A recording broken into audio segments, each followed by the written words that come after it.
Bueno, Ani, ¿cómo va? Siempre es un gusto venir a visitarlos acá al estudio. Bueno, en este caso, en una semana un poquito convulsionada, ¿no? Con todas las situaciones que se dieron a raíz de los cambios en el gobierno. Así que bueno, un poco te venimos a consultar para que nos ayudes a entender cómo está la situación. La situación está complicada, sin lugar a dudas. Todos los cambios que se producen en un contexto no previsto, eso trae aparejado en una economía tan inestable como la de la Argentina muchos inconvenientes, pero muchos inconvenientes. Vamos a ponernos un poco en situación de lugar. Recordemos que el ministro Guzmán había hecho un acuerdo con el Fondo Monetario Internacional. Yo he tenido la oportunidad de hablar con Carlos Segiaro, que es quien muchas veces nos asesora en temas económicos en el estudio, y pedí que redactara un informe que se lo circularizamos a casi todos los clientes de manera tal de ver dónde estábamos parados. Y pudimos compartir un poco ese informe basándonos en la teoría de que realmente con Martín Guzmán se estaba al límite de lo que se podía hacer en un país como la Argentina. O sea, era el límite, era el punto donde no se podía traspasar ese punto para no caer en una irracionalidad. La verdad que decir esto cuesta, sobre todo conociendo el potencial que siempre tiene la Argentina desde el punto de vista productivo, desde el punto de vista o el potencial que podría tener desde el punto de vista de crecimiento. Pero la verdad que Martín Guzmán, el acuerdo que se había firmado era el límite de la política heterodoxa, o sea, pasando ese límite realmente estábamos en presencia de una irracionalidad.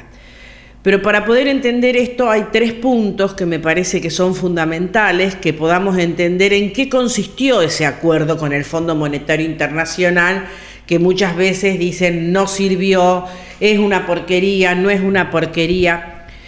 Y es en las situaciones en donde se encontraba la Argentina y realmente este acuerdo con el Fondo Monetario Internacional, ¿qué es lo que iba a traer y a deparar a la Argentina?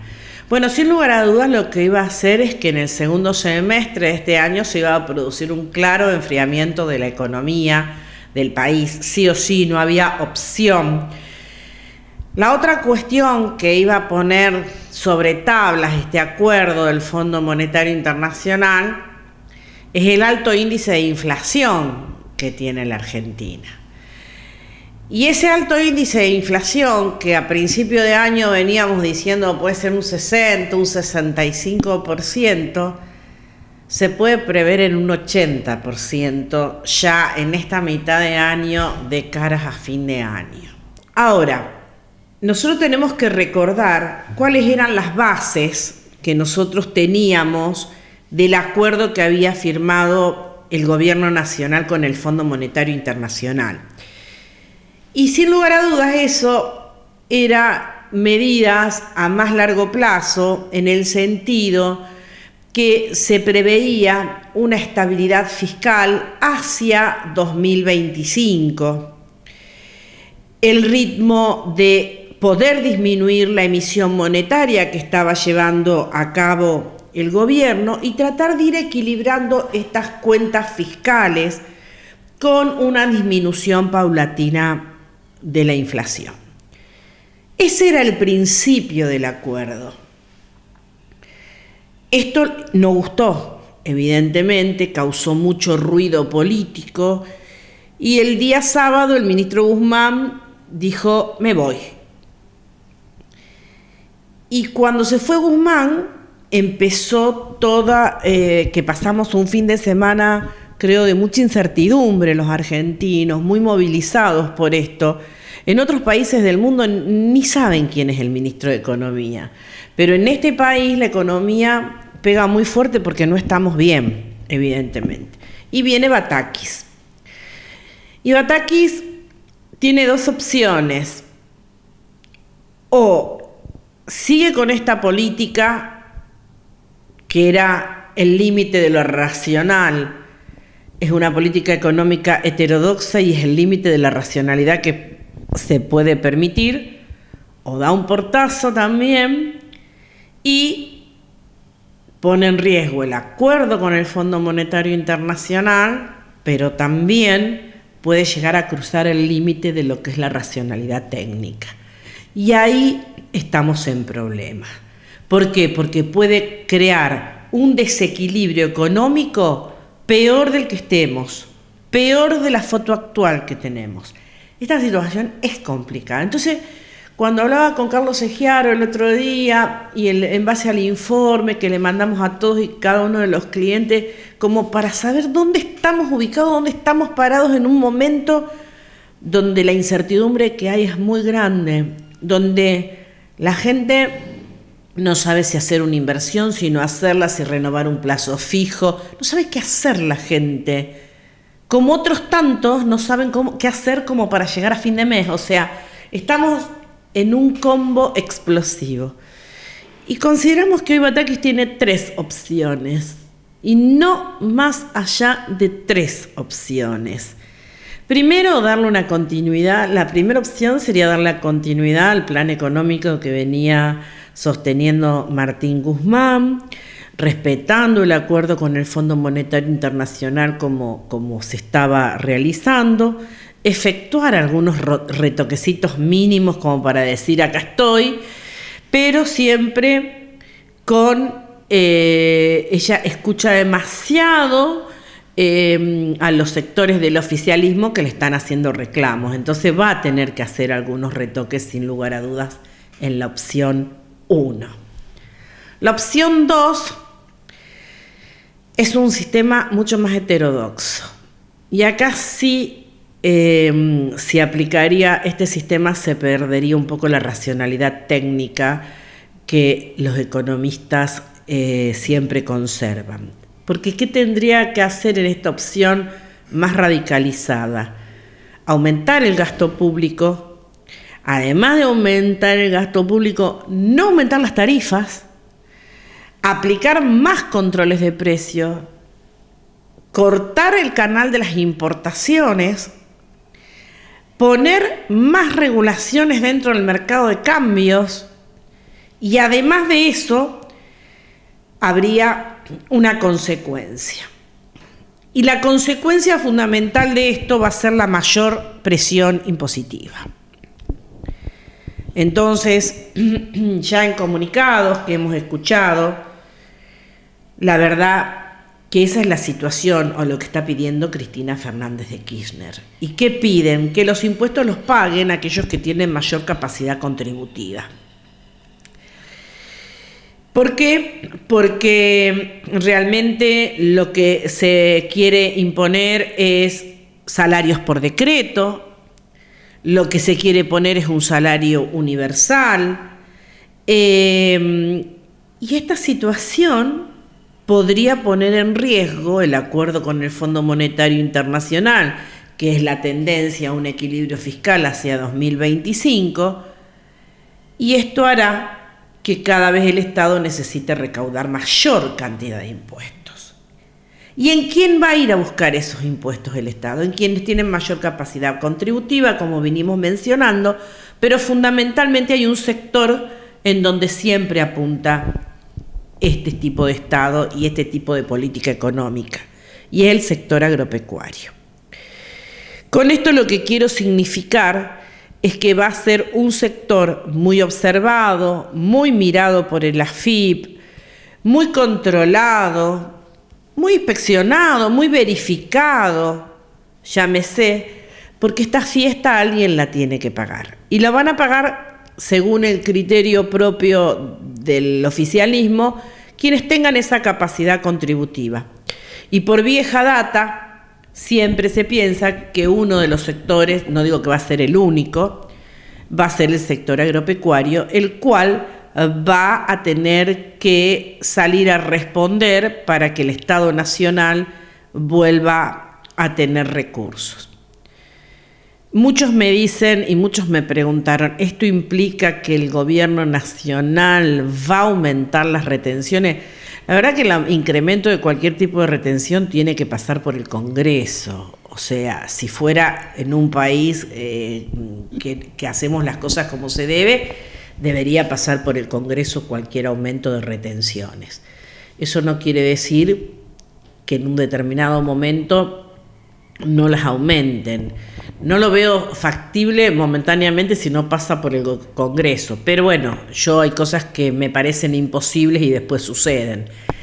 Y la otra opción, que es la número 3, sería un golpe o un shock desde el punto de vista económico, y en ese shock lo que tendría que venir es una fuerte devaluación, lo que tendría que venir es un ajuste rápido de tarifas, equilibrar las cuentas fiscales en pocos meses y de ahí empezar a producir un despegue paulatino con un control sostenido de la inflación que realmente, bueno, eso se podría dar, y eso es lo que ustedes escuchan a los economistas, van a encontrarse en esta situación alineados con un Melconian, alineados con un Milei, con ciertas características de un expert que hablan que la única forma que tiene el Estado Nacional de salir de esta situación es a través de una devaluación.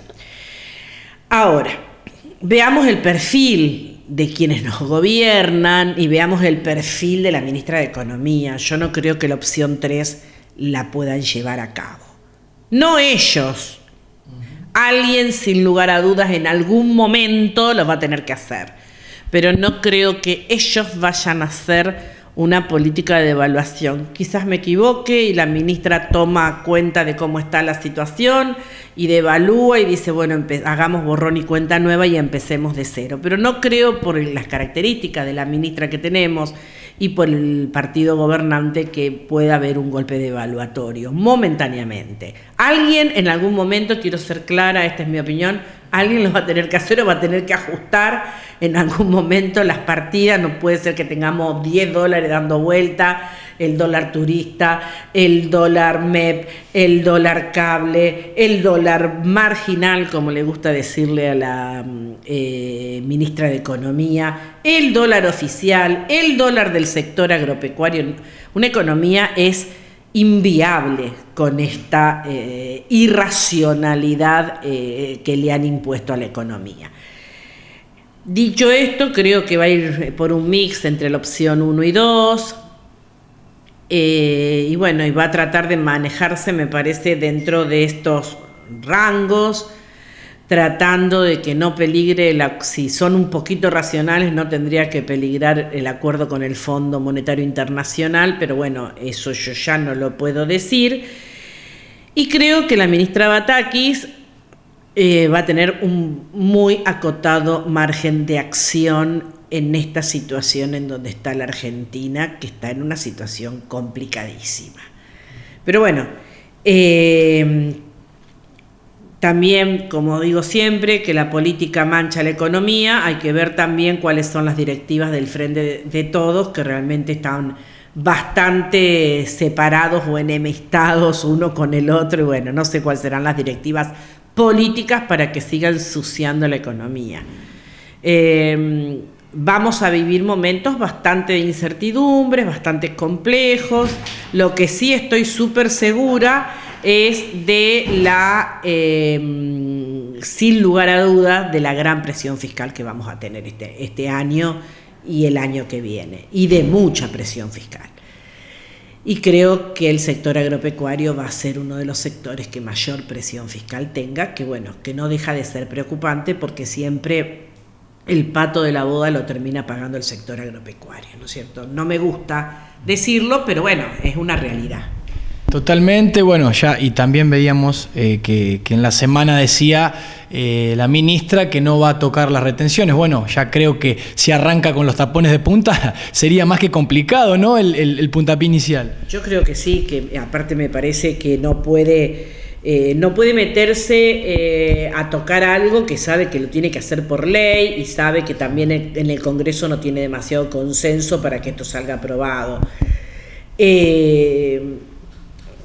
Si partimos del hecho de que las retenciones son un gran error, por lo menos en los sectores de los productores medianos y pequeños, bueno, creo que no va a tener margen para poder tocarlas. Te quería llevar un poquito para el tema de impuesto a las ganancias. Han tenido ustedes también días bastante complejos. Bueno, danos un pantallazo de eso también. Hemos tenido días complejos y estamos teniendo días complejos porque la situación de impuesto a las ganancias ha sido una situación en donde se pidió en reiteradas ocasiones desde los distintos consejos y colegios profesionales una prórroga hasta el día 12 de julio, que AFIP nunca contestó y se llegó a la justicia interponiendo recursos de amparo. En el último dictamen de la jueza, que fue porque primero se trabó una cautelar, la cautelar un segundo juez la dio de baja esa cautelar hasta que se expresó la Cámara en Cava, y la Cámara le da lugar a la medida cautelar interpuesta. Posteriormente la justicia lo que hace es, a través del recurso de amparo presentado por el Colegio de Cava, da lugar que todos los colegios y consejos del país, todos sus profesionales y todos los clientes que reciben asesoramiento de esos profesionales estén dentro de ese recurso de amparo solicitado, venciendo en consecuencia el 12 de julio la presentación de las declaraciones juradas.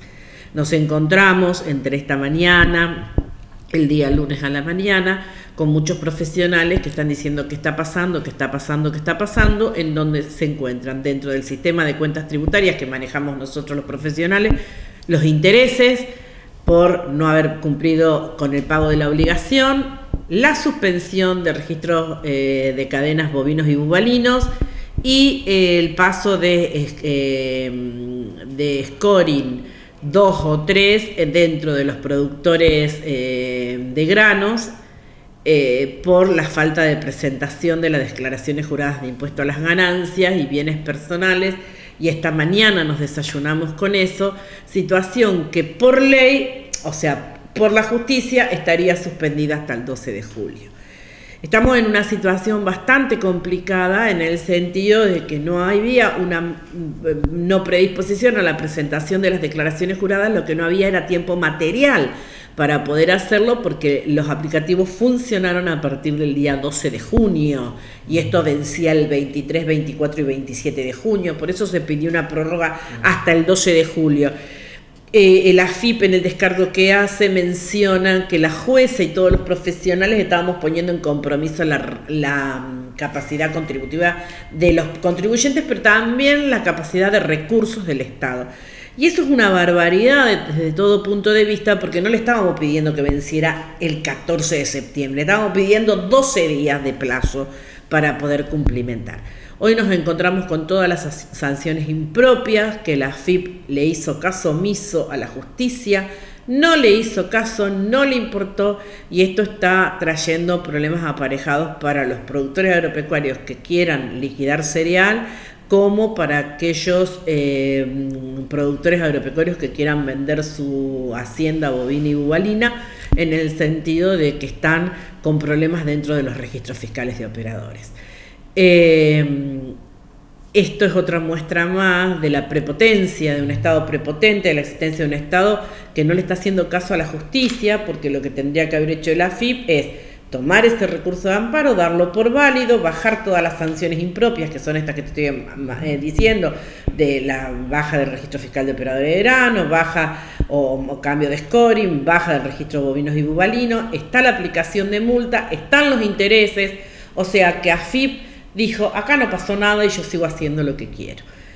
Estamos en una situación complicada, evidentemente tanto las federaciones, yo pertenezco a la Federación de Colegios de Graduado en el área agropecuaria, estamos interponiendo todos los recursos necesarios de manera tal de que se haga una defensa del productor agropecuario en este caso, porque lo están perjudicando. Y además hay una sentencia y un fallo de la justicia donde dice que están prorrogados los vencimientos. Lo que pasa es que mientras la justicia opera y demás, el 12 de julio es el martes que viene, o sea, estamos con las fechas arriba. Asimismo, dentro de la notificación que manda AFIP, en donde te pueden pasar a Scoring 3 y demás, te da un plazo hasta el 18 de julio para que se subsanen los inconvenientes que pudieran haber ocurrido. O sea que estamos con ese margen, pero no es muy lindo tener que decirle a los productores la situación que están teniendo no es por una cuestión del profesional, pero sí por una cuestión que AFIP hizo caso omiso a todo lo que tenga que ver con la justicia. Y eso nos pone en una situación muy incómoda, porque evidentemente hay que respetar lo que dice la justicia en todo estado que se considere como tal. La justicia es quien tiene en ese caso mayor poder sobre el resto de los poderes, parecería. Bueno, AFIP no le hizo caso todavía, veamos qué pasa en el transcurso de esta semana, ¿verdad? Ani, ha sido muy amable y muy clara como siempre. Estamos a disposición, obviamente en contacto, porque esto es información constante desde el estudio, así que vamos a estar. Dios quiera que todo se solucione, y como digo siempre yo, tenemos un país tan lindo, con tantas posibilidades, tenemos de todo. Bueno, la producción primaria es espectacular, de lo mejor. El productor está siempre pensando qué puede hacer para producir mejor, qué puede hacer para que sus animales sean los mejores que tiene en el campo, qué puede hacer, y sin embargo nos encontramos con todas estas trabas en la política económica que muchas veces hace que los productores mismos bajen los brazos. No es momento de bajar los brazos, es momento de mantenerse muy firme, es momento de ir mirando todo lo que pasa alrededor, porque pueden sorprendernos con medidas que no nos resulten del todo gratas. Pero bueno, es momento de estar más fuerte que nunca. Gracias, Tomás, y gracias.